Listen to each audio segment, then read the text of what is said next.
there any drummers in the house? I play percussion. That's because you couldn't play anything else. Shut up. Come here, dude. Hey, man. Did you touch my drum set?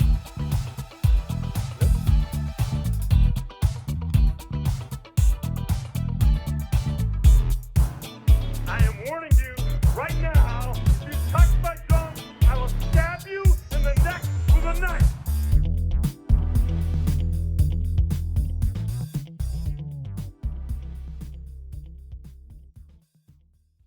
Not quite my tempo. It's all good. No worries. Here we go. Hello, welcome back to the Drumheads podcast. My name is Daniel, and you're probably thinking, where the hells have you been? Well, I've been sick, and I've got a new baby. He's now 2 months old, not 2 years. Be crazy. So we're finally getting into the groove of everything. So it's good to be back, especially to have a conversation about drums. I've been dying to have a conversation. There was 3 weeks where I had lost my voice. Really it's almost 4 because it was real raspy like this. I couldn't talk like this all the time. It wouldn't have been a good podcast. I'm still a little rattly, but I am back and I'm thrilled to be back. So, with that being said, had Mr. Alesbrook on, Adam on drums, back on the podcast. He's a contributor, has his own podcast as well, but he's still going to be doing some stuff with us. So we had a conversation, and it kind of just came to me. Adam and I have been texting back and forth. He was asking about the drum dial and how I like it and all that stuff. So I'm like, oh yeah, I like it.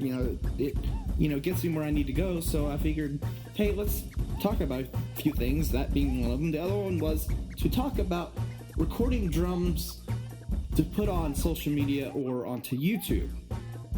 Now, there's a lot of drummers who do that, and it can be hard.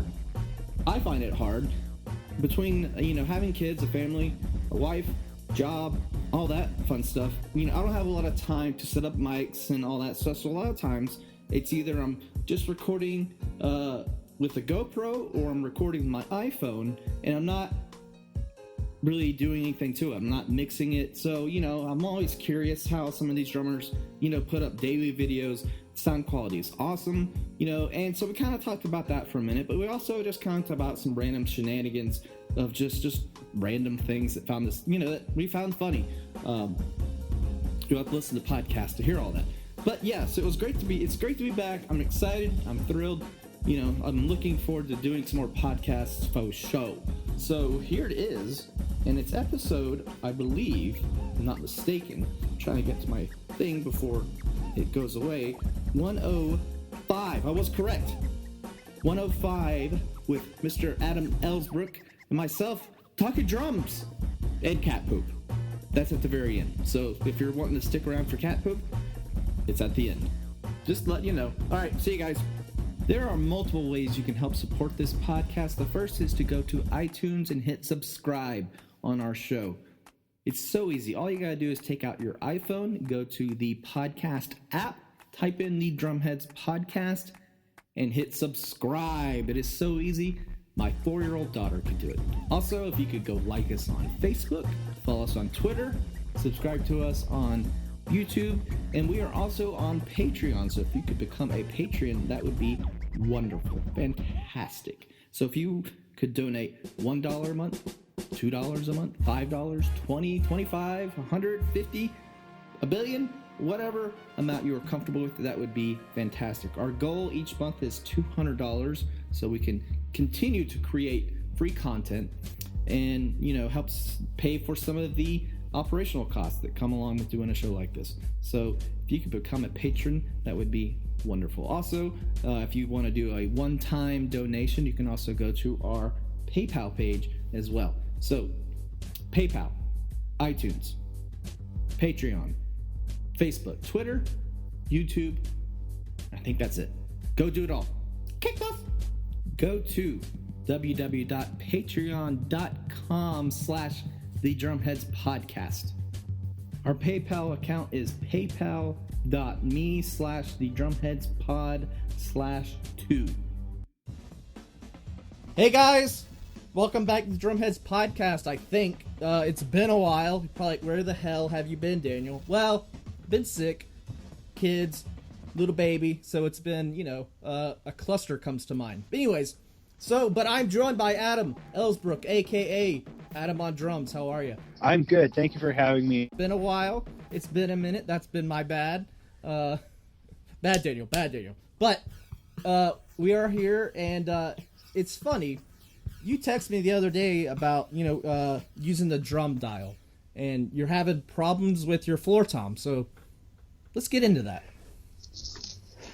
Well, I've kind of always had a little bit of like floor toms, I think, are the ones that sound horrible the easiest, I guess. Let's put it that way. Yeah. Especially like the lower end kits. Like I used to have a practice kit when I was in a gigging band at my guitar player's house, and we could never get that floor tom to sound right.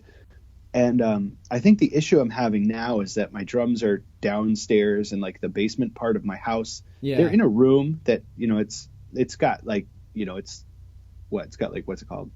Like walls and like sheetrock and stuff. Yeah. So it's a finished room, but it's so cold. And like when I do go down there, I put on a little heater.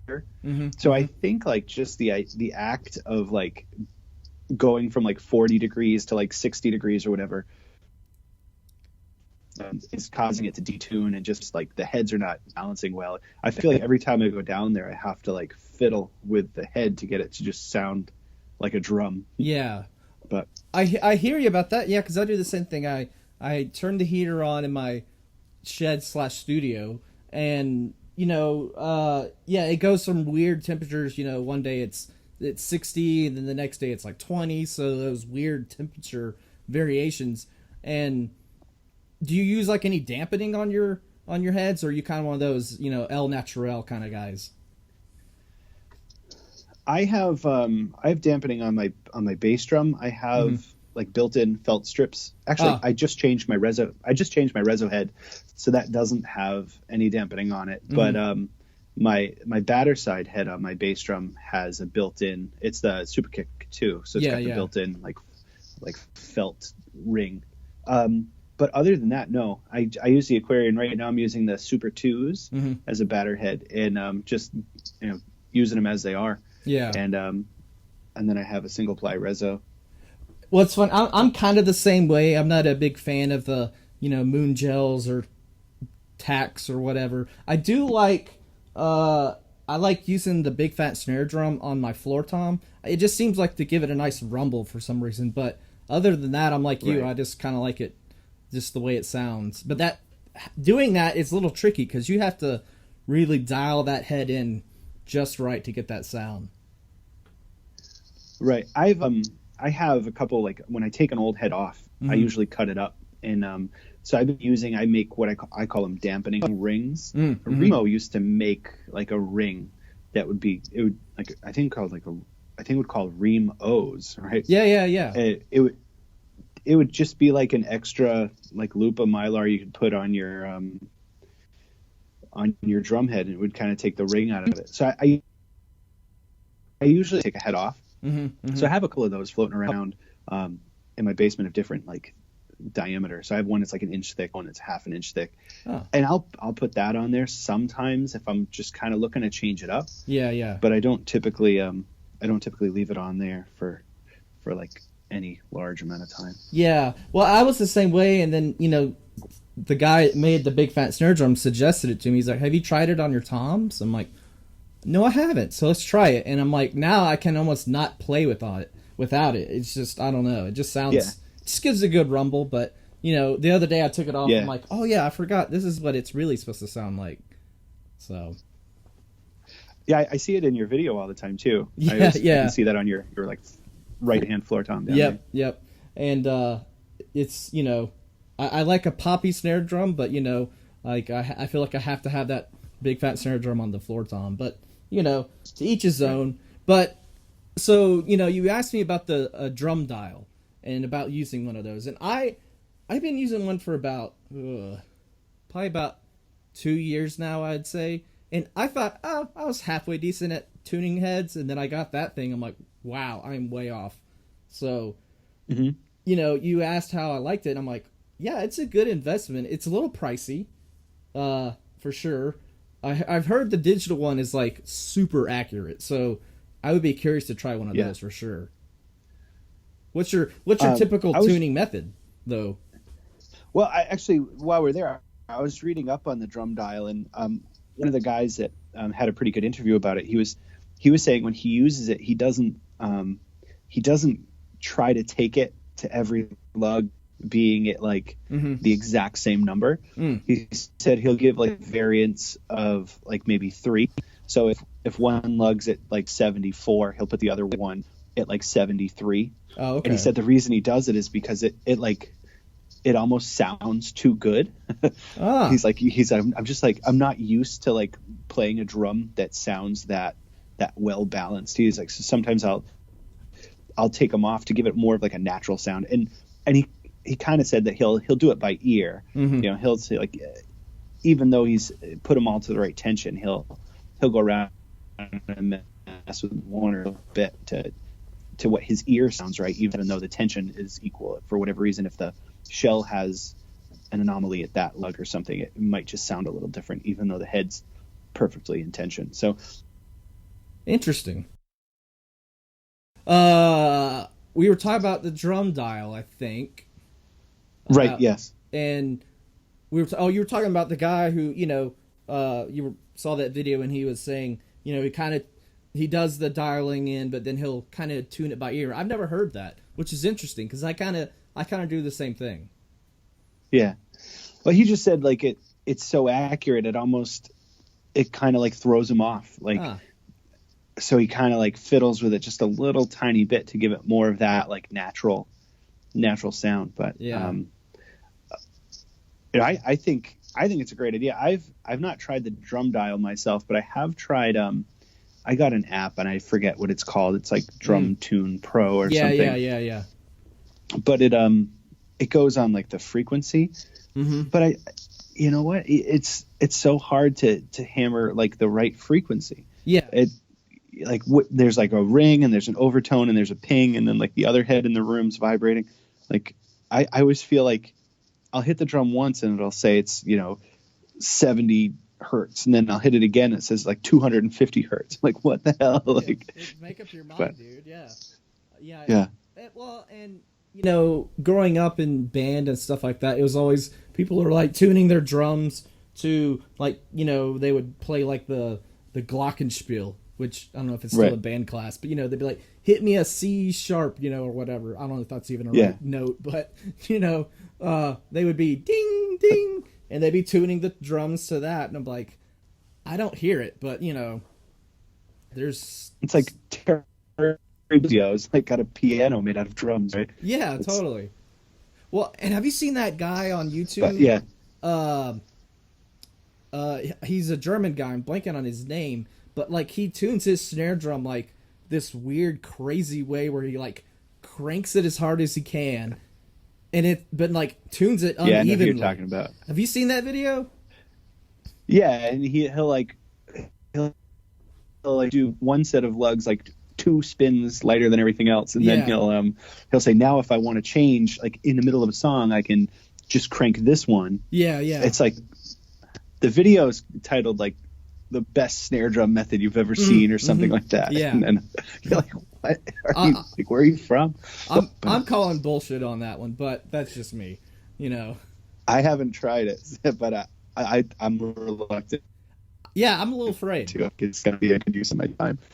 Yeah. I can see myself busting a head or a lug or something. Yeah, or with triple flange hoops, you gotta be careful because I actually warped one time trying to tune it as tight as I could, and it just kind of started like over the years it shifted a little, and it would like bust heads. I'm like, what? Another head, and I'm like, oh, and I would set it down. It was like rickety, like wobbling all over the place. I'm like, oh, that's it. You've warped the rim, which is amazing that a snare or just a head can make metal flex over extended amounts of time, which is crazy. Right. Yeah.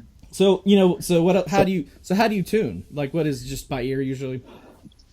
Yeah. Well, I do like the finger tight method. So I'll go through and I'll set all my lugs, finger tight. Mm-hmm. And then I'll go through, and usually if it's something like a floor tom, like if I do finger tight where I'm actually pushing down on the rim while I'm getting it finger tight, yeah, I find that I don't really have to do anything else except for just tap around and get the final adjustment. Mm-hmm. But on something like a snare drum, I'll go finger tight, and then I'll put, maybe a full turn on Mm-hmm. E-lug after that. I tend to like my snare drum on the low and the medium Mm-hmm. to low end, but so I'll do like a full turn after finger tight, and my high tom, I only play one now, so it's maybe like a half a turn or something like that, and then on my floor tom, I've been kind of fiddling around. I'm a little reluctant to do a lot of turning on that. I like, with the heads I have, it's almost like I just want it just above wrinkle. So yeah. Finger tight can usually get me there, especially if I'm pushing the rim down while I'm tightening, but with my fingers. Yeah. But well, that's probably your love for John Bonham. Yeah. That's very along his kind of tuning style, I'd imagine. Well, yeah, I did a lot of research on his tuning style, and one of the things he used to do is he used to put the resonant heads a little higher than his batter head. Mm-hmm. Yeah. I'm starting to sort of pull away from that now. It sounded pretty decent on my when I had my older heads. I had the Modern Vintage 2 by Aquarian, mm-hmm. and I thought it sounded pretty good. And those were the same thickness and sort of weight as the John Bonham played Remos, but they're the same, Yeah. The style head. It's the coated 2-ply and the coated 1-ply. Mm-hmm. But now that I switched over to whatever it's called, the Super 2s, it's a little more like playing like a pinstripe. So it's a heavier head. Yeah, it's a little, it's thicker, and it's that. But anyway, so I'm trying to just figure out exactly how I want them to sound. The problem I'm having is I'll tune them and I'll play for half an hour, then I'll go upstairs and come down tomorrow and they're out of tune because of the temperature fluctuations. Yeah. Well, and me, I tighten my snare drum so tight that like it's hard to go out of tune. So when you're using those lower tunings, it doesn't take much to like throw it out of whack. Yeah. I think I'm over doing a new snare, actually not the drum but the snare on the bottom. Mm-hmm. I've had mine for years now, and I think it's just kind of stretched out. It's very rattly, and I don't know. I've got the was it Pure Sounds Super 30? Yeah. And I'm thinking it might be too much. It might just be a lot of buzz because, and it's when I played out with a band with this snare drum a lot, I liked it, and I think just being in my basement, and now I hear it more through recording. Trying to mic it up and hear it that way and put a microphone in different spots, and I'm like, man, this thing's much buzzier than it's either buzzier now than it used to be, or I never noticed it before because I wasn't trying to mic it up as much. But I'm kind of listening to my drums differently. And you're kind of segueing great, into another point we wanted to talk about, was the struggle of trying to like record your drums and shoot video and have it halfway decent, which I struggle with so bad. Yeah, it's there's definitely it's one of those things where you could go to college to learn how to do that, right? You spend 4 years studying totally recording and video production. Well, it kills me because I'll watch these guys on YouTube, these 14-year-old kids, they've got the setup, they've got the multiple camera angles and all kinds of stuff. I'm like, how are you doing this? Like, either you just know a lot more about this, and I'm just a schmuck, and or I think I'm just missing it. There's something simple that one day it is just gonna click, but I'm just using my iPhone, or I'm putting in my GoPro. I've got it like attached to a mic stand hanging over the kit. I switch it up, but that's like the two primary things I've tried doing, and I can't quite figure out how to do it. Right. Well, the kids nowadays, their computer class is all about video production and robot building. Where for us, we were playing Oregon Trail and like Where in the World is Carmen Sandiego. Yeah, or SimCity, just SimCity Right.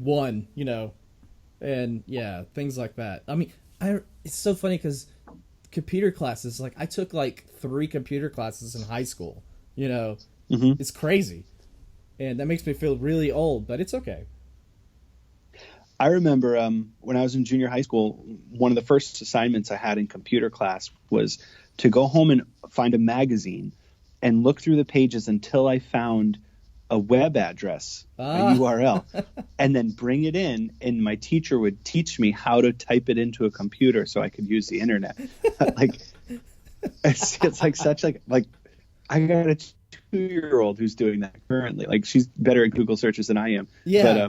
But like in 8th grade, I had to have my teacher hold my hand as we walked through it. Totally. Well, yeah, I know kids are crazy. Like, my daughter, she'll she'll grab my phone in the morning. Like, she wakes up super early and it's so annoying. So she just grabs my phone and she'll like type in these random YouTube shows she likes to watch where they open up toys. I'm like, really? This is okay. Right.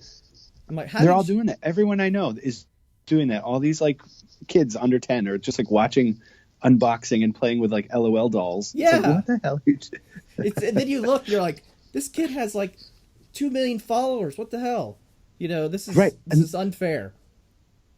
The weird one is when you get like there's like grown women who are like 40. Oh my god. And they're sitting at home playing with like Paw Patrol, and they're making them like Chance is going to throw up, and that's like and there's like 10 million subscribers and like 400,000 views. I'm like, are you out of your mind? This woman's probably bringing home like $4,000 a month through YouTube. I know. For playing with dolls. Yes, I know who you're talking about, and it's infuriating on so many levels.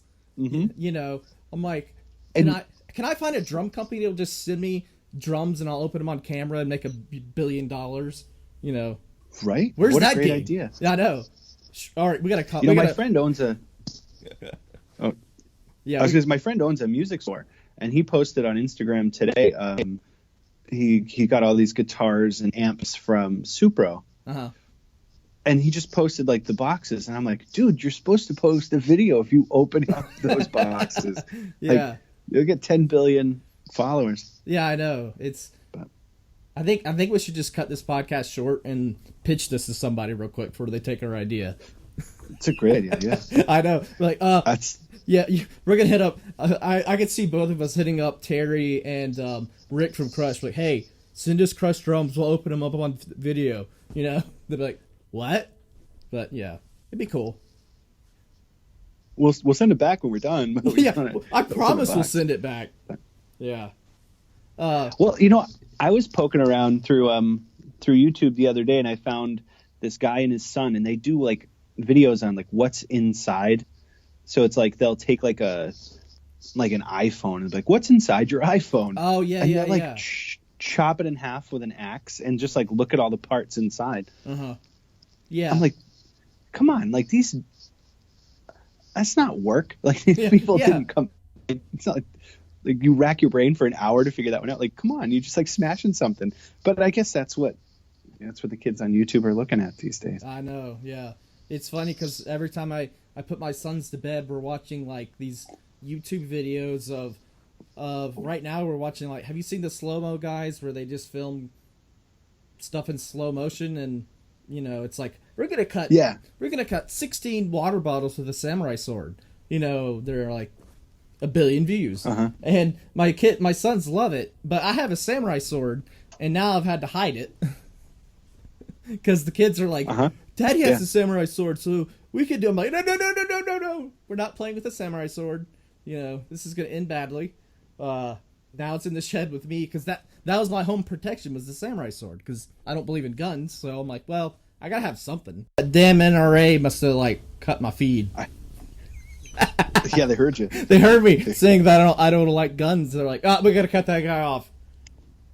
They're violating all the amendment rights now. Yeah, so. I know, it's so stupid. But yeah, I had to hide the samurai sword in the shed because the kids would have got a hold of that and that'd have been bad. Yeah, that's usually pretty bad. Well, they're like, why do you have a samurai sword? And it's like, I love Kill Bill. And they're like, what's Kill Bill? I'm like, never mind. We're not getting into this conversation until you're a little bit older. But I use it to butter the toast. Yeah. When I got to cut up the chicken. Yeah. Huh? So, but, yeah, it's just funny what you can find on YouTube for sure. So, but I guess it is. Yeah. I guess back to the topic of trying to record your drums and all that. That's a little tangent, but I like the tangent. So how are you? What are you trying to do to learn more to how to record better? Well, I've been asking people and looking, like I try to find a video that I like the quality of, and I just kind of like see if I have what they have. Well, I'm kind of limited for resources, and I'm not about to invest any money into anything new. Yeah, so what I use when I'm recording, I used when my first daughter was born, I bought a Canon DSLR like camera that also shoots video. Mm-hmm. So I've had that for 5 years now. Mm-hmm. So I'm using that for the majority of everything that I shoot. If on my Instagram, the ones that are like, you can kind of see my snare drum in focus and the rest is slightly blurry, and they're shot like from the front of the kit. That's all from that. And I'm just running 2 microphones. I'm running a condenser mic in the room, and then I have a mic in my kick drum that go into a mixer, and a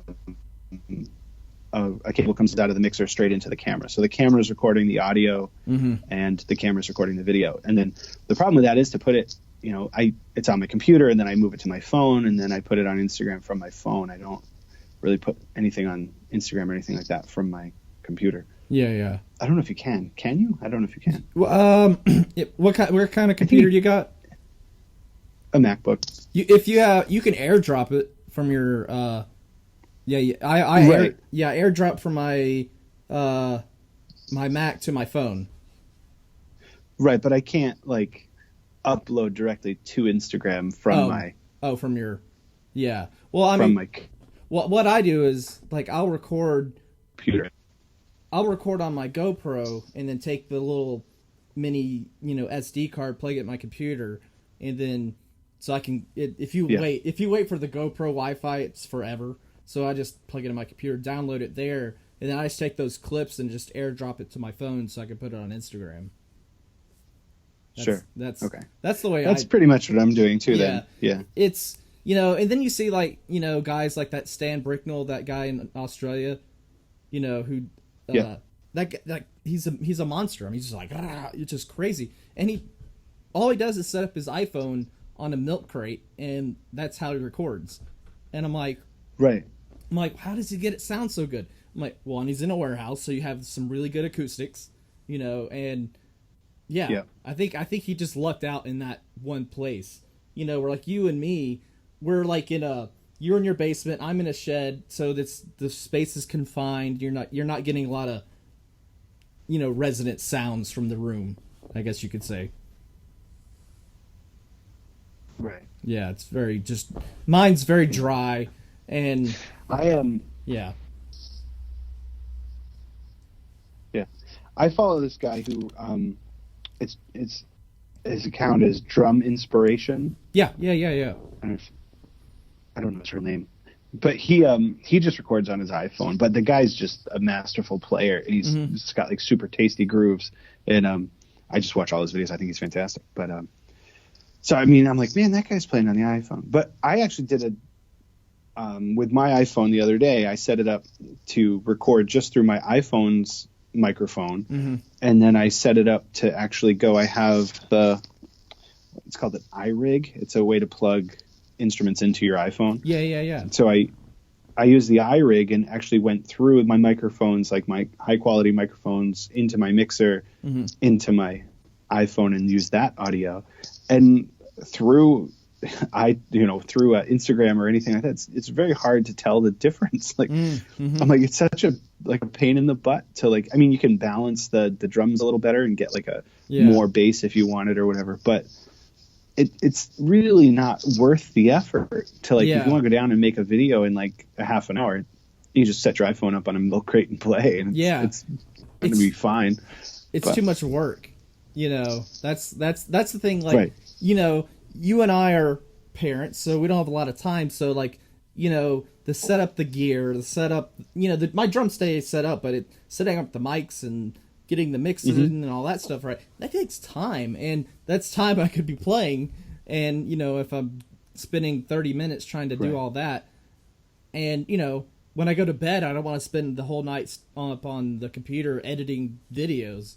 So you know, it's like I want to find quality, but yet I just want to just play, you know, just for the sake of playing. And it also takes you another half an hour to tune your floor tom because that's stupid. Like, yeah. So totally. That's where I am. Yeah, I hear you. And it's just like, ugh. And you know, I talked to one guy, the drum tamer, and he just uses he uses his iPhone, but he plugs one of those Shure mics, you know, it looks like a condenser mic, and he just puts it on a mic stand, you know, just kind of close to the kit, and it sounds good. I'm like, I wonder. And you know, if that would be like a worthy investment to, you know, kind of make the sound quality a little bit better, but at the same time, you know, look like I'm putting some effort into it as well. Right. I've looked into those, and I've looked at like Shure makes one, and Zoom makes one, and I'm sure everybody kind of makes that like $100 price point. Yeah. Little iPhone microphone. Yeah. But I don't know. You know, I like the I'm using with my DSLR. I'm using what they call the Nifty 50. So it's a cheapo 50 millimeter lens, and I like the depth of field I can get from that. It's a very shallow depth of field, and I kind of like the look of those videos I'm making with that. Yeah. But and I wouldn't really be able to do that with my phone. Yeah. But there's no way. I don't know.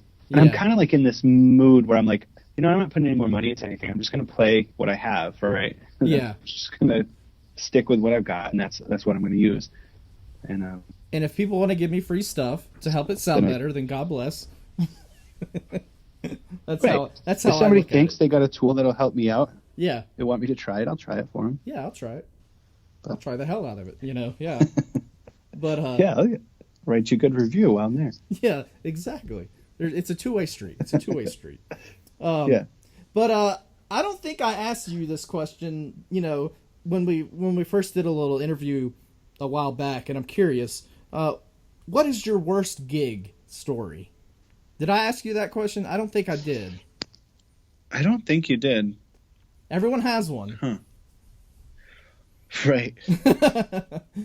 You're like, some people hesitate because they're like, oh, there's so many bad ones. Or they're like, I don't want to say the bad one because, it's going to be topped later. Well, I mean, I was in a couple bands that one of them was just kind of like there was always something. Yeah. But I think my worst gig story was it was a 3-piece band. We were like playing a folk kind of music, and so the other 2 people in the band were a couple. And we showed up to the gig, and I was just bringing drum stuff, and they were bringing the amp and the guitars and the microphones and stuff. And we got there, and they'd forgotten some like power cable of some type to go to one of their speakers. So it was like 10 minutes before we started that they realized this. So the guy's like, well, I have to go home and get it.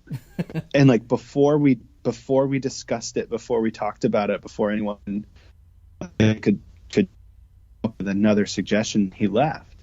Oh. And it was like a half an hour drive home, and like so he like really didn't get there until it was a 3-hour gig, and I think he got there with like an hour and 45 minutes left.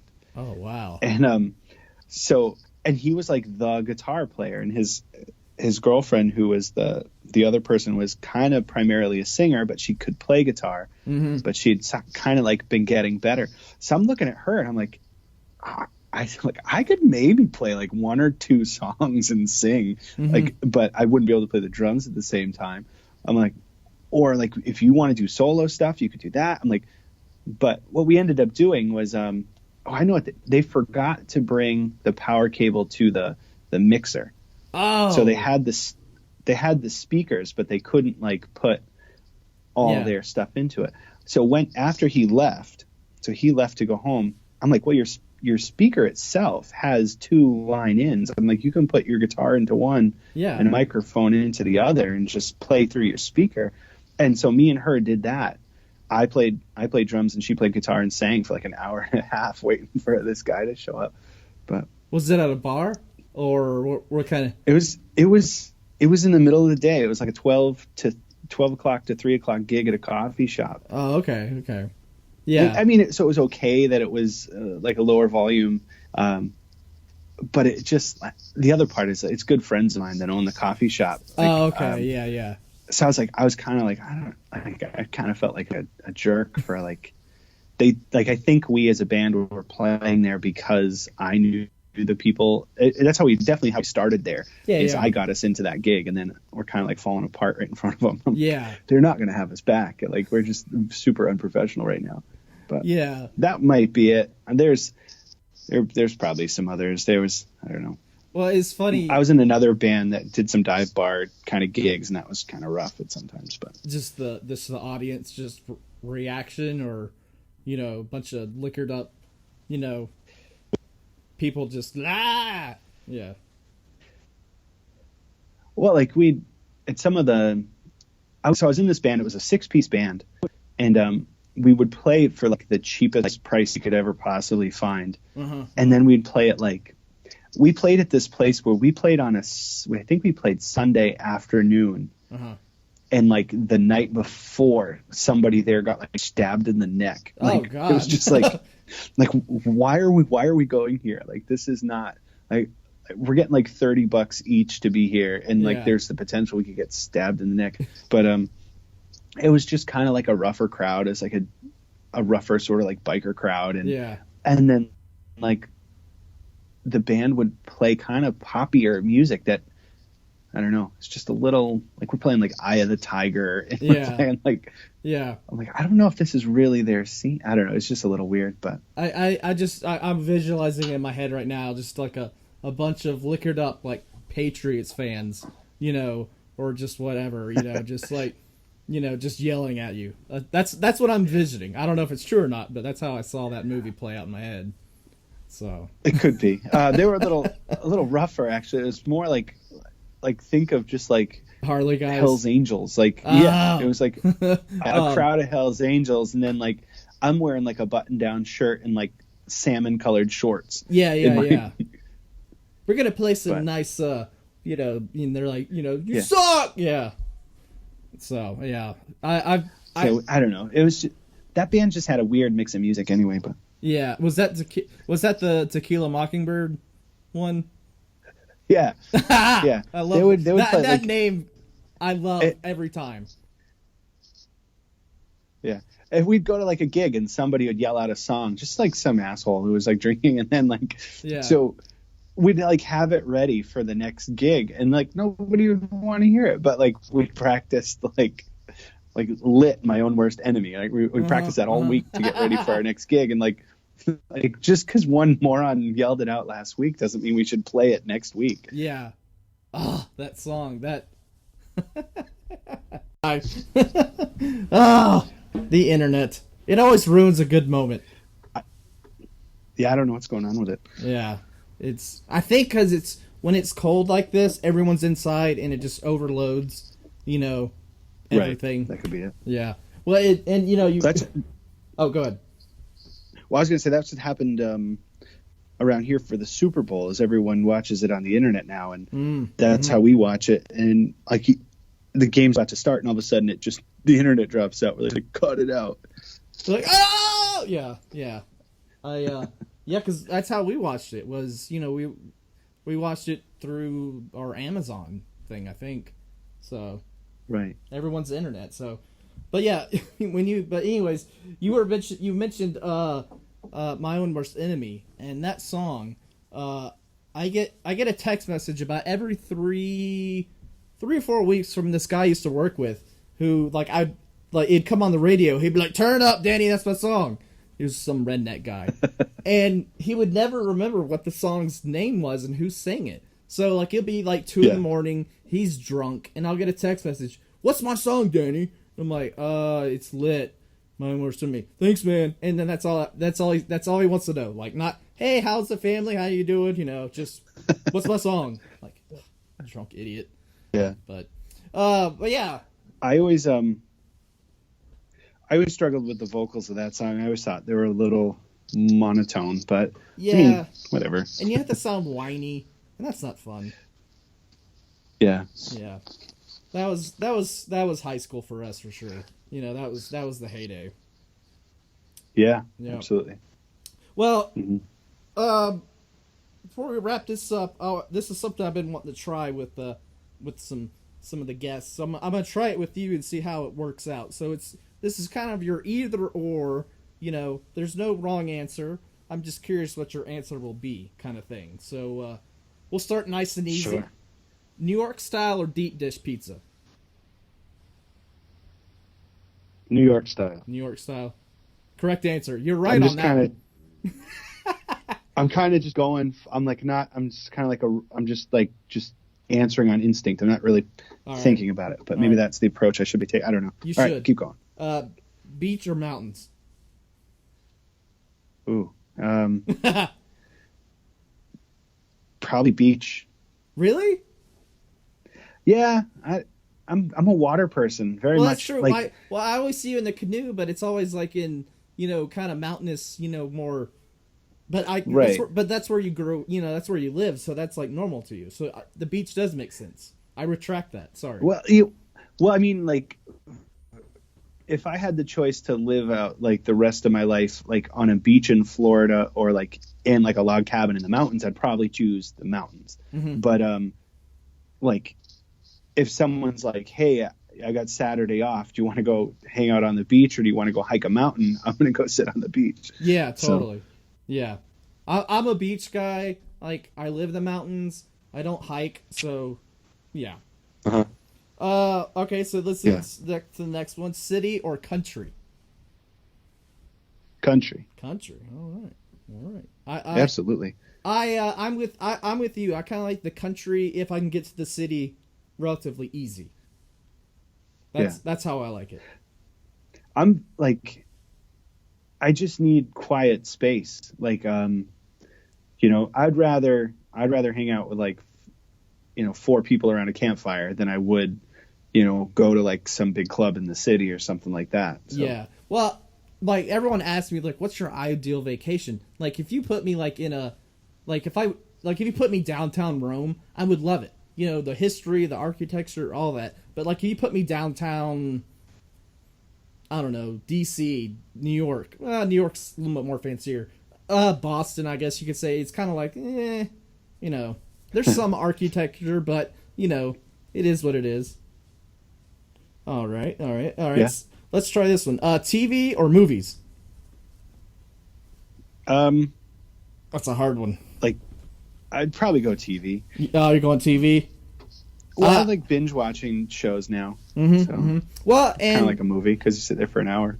Well, in my opinion, I think TV is better than movies at this point right now. Like, there's so many great comedies, you know, right. Stranger Things, all those kind of shows like that. They're so good. Yeah, and you can make like a longer story in a well-written TV series. You know, a movie you got. If you're sitting there for more than 2 hours, you're losing people. So yeah, you got to kind of wrap it up really quick. But it's not The Godfather Part 2. You know, not everybody's going to be able to sit through that. You know what? Me and my wife just finished watching this Netflix original called Everything Sucks. Ah, yes. I saw the trailer, but it's on my list. You got to watch it. It's kind of like the Freaks and Geeks of the late 90s. Oh, so nice. It's funny, it's witty, it's well written. You kind of get to like the characters quite a bit. Uh-huh. I'm excited for another season, but nice. We watched the whole season in like 3 nights. Oh wow, yeah, and that's all, and that's so fun. You know, just binge watching for sure. Well, and you know, have you seen the People versus O.J. Simpson? Have you seen that on Netflix? Well, it's actually FX, but it's on Netflix now. Yeah, I have not. No. Oh, it's so good. Like, you know, I remember the OJ thing, but I don't really remember the OJ thing. So you should totally check that out. All right. Yeah. Let's I see. might, yeah. Coffee or soda? Coffee. Coffee. Okay. I go soda, so I'm not a coffee drinker. Yeah. So yeah. All right. Here's one that I'm very interested in. Hipsters or the bros? Who would you rather hang out with? Hipsters. Hipsters. Okay. All right. I could hang out with hipsters. I couldn't hang out with Hipsters, bros. yeah.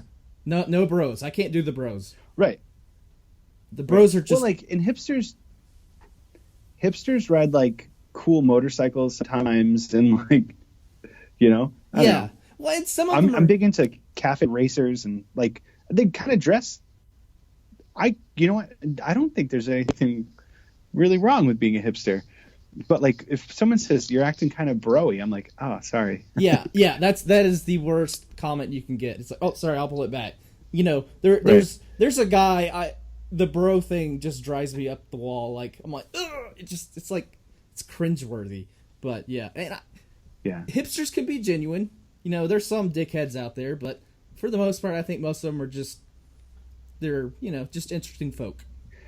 You know what got me into the sort of the hipster scene is there's a video for a song by the Felice Brothers, and the song's called Frankie's Gun, and the whole video is just these a couple of guys cruising around on these old sort of like cafe racer style motorcycles, and the song's playing, and they're all kind of like hipstery looking guys, and but I'm like, you know what? Like, if this is what it is to be a hipster, then being a hipster is kind of cool a little bit, and like I'm not like against it. Yeah, but I think it's gotten a bad rap, in my opinion. But yeah. Well, some people obviously overdo it. But. Oh yeah, there's some. It's like, I use bacon oil on my beard into like the weird mustache kind of thing. Like, all right, dude, just pull it back. All right, so the last one, and we'll wrap it up. If you were forced to listen to, for 1 week, would it be straight country or straight jazz? That's all you could listen to for a whole week. Which one would you pick? Jazz. I would agree. Yeah. I cannot do country. I live in the South and I hate it. So I think you'd have a hard time finding a drummer who would pick country. I don't know. I don't know. Maybe you wouldn't. I don't know. Maybe up here in Massachusetts that might be an accurate statement. But I'm curious. This is going to be questions I'm going to ask the guests going forward, and I'm very curious to see what they're going to say, because I'm going to be surprised. Like if they say deep dish, I'm not going to be their friend, because that's a pie. That's a pizza pie, like literal. Pizza's not supposed to be eaten with a fork. Right. Come on, pull it together. But you know what? I go to Uno's Pizzeria sometimes, and it's pretty tasty stuff. It's good, but there's I just like the nice thin, fold the slice, and that's just the best. Well, that was fun. Yeah, I agree with you. Well, that was a fun that wasn't thing. Wasn't as scary as I thought it was going to be. No, I wanted to keep it kind of user friendly, but it's just questions I typically ask people in my everyday life when I meet somebody new. Like those are kind of things that pop in my head, So let's try it out. We play that game at my summer job is I'm an assistant director for a summer camp. Yeah. And we play that game at camp, and you start asking some like 10-year-olds those questions, and let them come up with their own questions, and it's like, would you rather eat dog poo or cat poo? And you're like, cut it out. Yeah. Yeah. Like I don't want to answer that question. Yeah. I'm gonna go with no and no. Yeah. Let's go with I'm gonna starve to death. Yeah. Yeah, there's no nutritional value in cat feces. Let's just be honest. Right. Well, technically, if you eat dog poo and the dog had already eaten cat poo, then you kind of be doing both. You kind of be, yeah. I might have just jumped over the line there. There's no line. But it is, it's worth thinking about. Well, look, on that note, we're gonna leave you with that thought. This show's getting silly, Daniel. I like silly. The funny thing is, like, I hadn't done it in a while, and I'm like, how can I make this more how I want it to be? And I'm like, does it have to be all about drums? And I'm like, no, it doesn't. It's my show. I can do what I want. So, Right. It's a good point. And I think people, sometimes listen, they're like, okay, we get it, drums. And I think if you throw those little things in, they're like, oh, this is different. This is interesting. Yeah. So it's always fun to mix it up. But yeah, we talked about floor toms. We've talked about floor toms and how me personally, I suck at recording drums. So there we go. There's your drum talk. Yeah. Yep. Well, I appreciate you being on. This was actually fun to get kind of back into the mix. But before we go, so you have your own podcast. So why don't you tell everybody about that? Yeah, I do. I have my own podcast. It's Adam on Drums, and you can find it on iTunes. I'm in the process of working on a couple of episodes, but I find myself being super critical, self-critical. So I sort of backtrack a lot and tend to re-record things that at first sounded like a good idea and just didn't sound right when I listened to them again. So it's a little slower going than I thought, plus having a house full of kids and all sorts of other stuff going on. It slowed me down. Where I am actually being a little more successful and keep up is on my YouTube channel. So that's also, you could find that as Adam on Drums too. But I'm a little more consistent with making something. And I think I'm almost having a little more fun with the YouTube channel. I kind of like the video recording and like editing.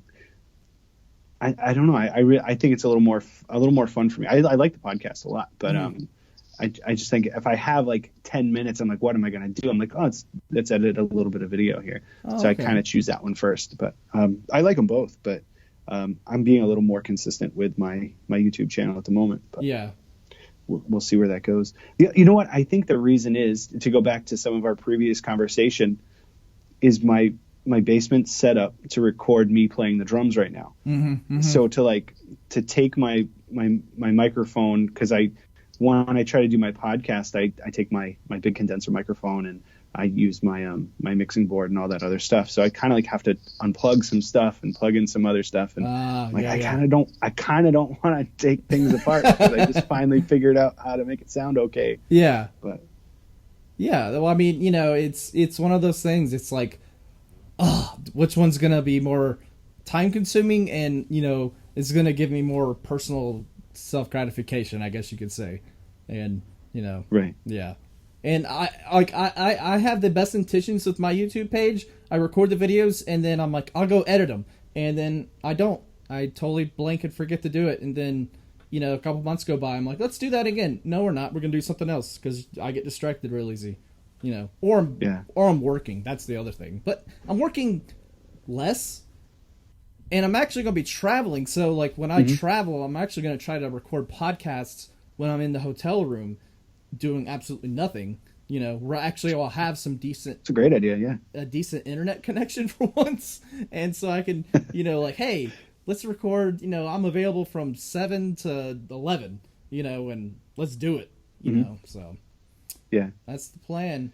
But you're also on Instagram on Adam on Drums.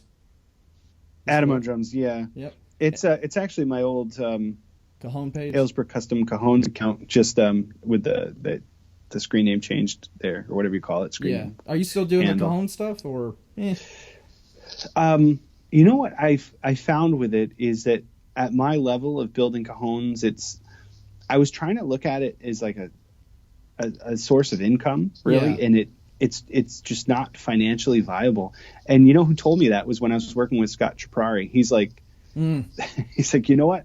He goes, I put because he built a bunch of Cajons for SJC, and he put so much time and effort and energy into it. And he's like, and the amount of if you were to pay yourself by the hour to make like a high end Cajon, you'd have to charge like $500 per Cajon. He's like, and nobody wants to buy a Cajon for $500. They want to go to Guitar Center and get one for like $90. Yeah. It's a wooden box, but like to really make it nice and unique and to get that detail in there, it takes you hours to do it, and then materials cost about $50 to begin with. So yeah, you're not really gonna you're not gonna make yourself any money doing it. So it just kind of turned into one of those things that was not really cost effective for my time. Yeah, and kind of morphing into podcasting and YouTube and stuff like that. You're like, which one's more? I'm gonna go this other way. Yeah. Yeah. Well, you know what I am tinkering with right now, and I've actually this past weekend I did a lot of prototyping is going more into actual drums. So I'm in the process of doing some stave drums and some nice actual laminated shell drums. So multiply drums there, and that's what I was doing this weekend. Is I was actually steaming and bending wood for drum shells. Nice. So when I get that figured out, I might actually follow in Mike Martin's footsteps. Mike Martin, I love Mike. Like every day he puts up a new picture. I'm like, dude, how do you do this all the time? It's amazing. Right. Yeah. Well, cool, man. I'm waiting for him to just tell me that he quit his job. I know. I'm so waiting for that day too. He's like, yeah, because what was he doing? Like electrical work or something? Or he does. I think he does glass work. I think he cuts, that's what it was. Cuts glass. Yeah. Yes. Yeah. I'm waiting for him to be like, I'm done. Yeah. At one point, he was talking about making a glass drum. Oh yeah. Good luck, man. Yeah, so. I forgot about that. Yeah. Yeah. I think he said that on your podcast. I think he did. I'll have to follow up with him on that. Like, hey, Mike, we were just talking about that. Where's that glass drum at, bro? Yeah. And can you make a floor tom that stays in tune out of glass? Yeah, I know. Yeah, because, I mean, glass... Well, yeah, I guess glass would flex a little bit. I don't know. That's a good question. That's why, I want an acrylic kit, but I'm afraid of, all the weird temperature changes and all that stuff. It's just going to be like, wow, wow, wow, all the time. So... Yeah. Well, cool, man. I want to get my hands on one of those new birch kits. I know. Every time I see those pictures, it's like, dude, you're killing me. They had a nice showing at NAMM too, Crush. Yeah, they did. That kit. I was like, come on, man. And I was going to do that. I was going to do the takeover for you and drive up to Portland, Maine, and look at one of their. They had a display at a music store up there, but we had to put my dog down that weekend, and it was just not a time for us to leave. Yeah, totally. So. It's hard when you have to do that, for sure. It's especially with kids, because they don't quite get it, why it happens. So, but yeah, I'm hoping to get out to Nashville, and I'm hoping some of those guys will be out that way. So you never know. Yeah. Well, cool, man. Well, I'll let you. Yeah. I will let you get because you wake up crazy early, right? For school. I've been getting up at 5:30. Oh God! Oh, that's brutal. Oh my God! How do you do it? How do you do it? Well, I tell people at work that I get up at 5:30, and they're like, "Oh, I'm already at work at 5:30." So. Oh my God! I wake up at 7:45 to get to work at 8:30. I'm that loser. Take a shower. The hell with breakfast. I'm at work, so. Yeah, I'll get a Nutri-Grain bar on the way. Exactly. Well, cool, man. Well, we'll do this again now that, I finally figured out how to be a dad again for the 4th time. You would think Sweet. I would think I'd figure this out, but no. Between losing the voice and then, he's finally sleeping, which, you know how it is with a newborn. You're like, just go to sleep. Oh, yeah. I need sleep. Yeah. And that would be some brutal podcast where you're very sleep deprived. Be like, welcome to the Drumheads podcast. It'd be bad. It'd be a bad podcast. So tangents would get really weird. They do get weird, but I like tangents.